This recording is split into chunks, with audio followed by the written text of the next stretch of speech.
Hi, good evening. Welcome to a brief introduction to pre-season training. I'm going to very quickly, hopefully within sort of 3 or 4 minutes, explain what I feel are the most important things to consider going into pre-season. We're all familiar with the traditional approach of really flogging players and flogging squads, and sort of that short, sharp shock to the system to get them fit, ready for the start of the season. The key thing is you don't need to be fit for the first game of the season. The season is long, and for that reason, I think you can extend your conditioning period or your fitness focus into the early part of the season as well. You want to be playing good rugby or football or netball or hockey towards the business end of the season as well. So that's important to consider.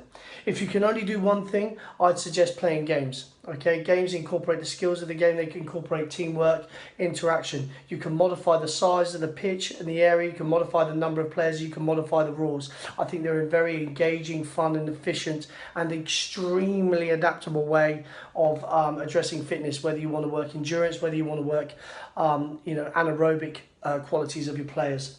I'd also consider very carefully early on in the first couple of weeks tissue conditioning. Go slightly easier early on because you just want to allow athletes the time for their tissues, their tendons, their ligaments, their joints and their muscles to adapt to the fact that they're working. You may have new players who join your squad who ultimately haven't done anything for years, so you need to give them a chance and their bodies an opportunity to adapt. Going in too hard too soon does increase the risk of injury with those players. I think mobility is key. I think you have to be very clever with how you put it in there. I don't think you're going to be getting, most of us aren't going to be able to enjoy, full-on yoga sessions or players that are going to engage with that. So I think you're looking at actively moving through big ranges of motion and exaggerated movements because you want your players to be moving well and efficiently and have that control at their end of range.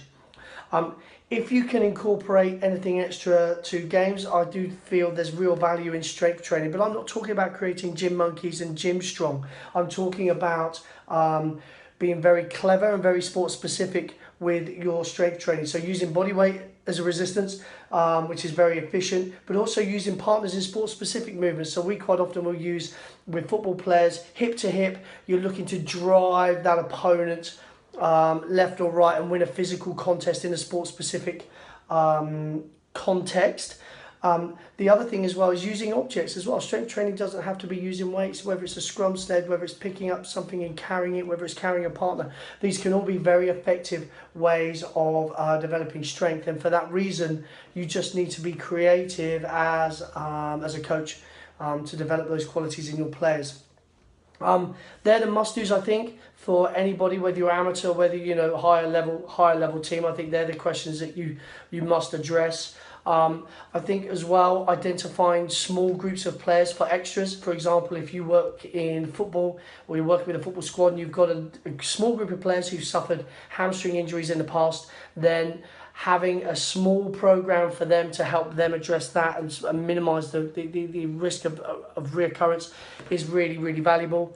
I think as well, if you've got players who show particular interest, being able to set them extra work. Sometimes that can be a clever way. Rather than trying to introduce something en masse, you pick individuals and you pick small groups, and that gets the interest levels of some other players. So you just need to pick your battles that you want to fight on that front and try and enforce change. A very quick whistle-stop tour of pre-season conditioning and training. I think they're the key issues that need addressing first and foremost. Stay tuned or stay on the lookout for more specific stuff coming in later weeks. Bye for now.